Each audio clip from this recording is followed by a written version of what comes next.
Hello everyone, ফার্স্টেই বলি আজকের ভিডিওটা কিন্তু একটু বড়ই হবে।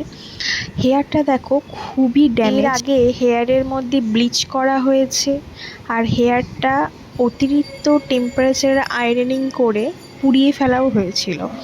তো ক্লায়েন্টের থেকে সব শুনে আমি বলেছিলাম যে তুমি তাহলে কোনো প্রোটিন ট্রিটমেন্ট করো, বাট কিছু রিজনের জন্য এবার দিদি প্রোটিন ট্রিটমেন্ট করাতে পারেনি।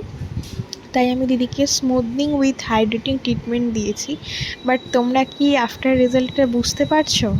তোমরা এটাই ভেবেছিলে না যে এটা কোনো প্রোটিন ট্রিটমেন্ট করেছি যেটাই ড্যামেজটা রিপেয়ার হয়ে গিয়ে এত ভালো লুক দিয়েছে।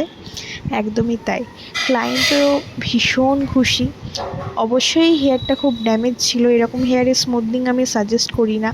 ওই যে বললাম ক্লায়েন্টের ডিমান্ড ছিল, প্লাস কিছু প্রবলেমের জন্য দিদি কিছুদিন পর একটা প্রোটিন ট্রিটমেন্ট নিতে বলেছি, কিছু মাস পর নিয়ে নেবে। তো রেজাল্টটা তো জাস্ট ওয়াও এসেছে।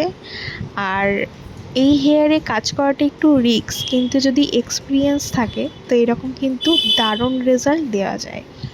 তো আমি আমার 100% দিয়ে ভালো কাজ দেওয়ার চেষ্টা করেছি। তোমাদের রেজাল্টটা কেমন লাগলো অবশ্যই কমেন্ট করে জানিও।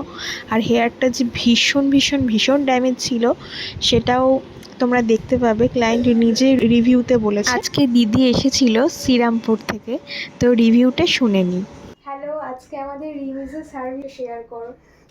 আমার চুলটা আগে মানে 2-3 বছর আগে আমি যখন স্ট্রেটনিং করিয়েছিলাম বার্ন হয়ে গেছিলো, তো লাস্ট ইয়ার আমি কিছু সেইভাবে করাতে পারিনি।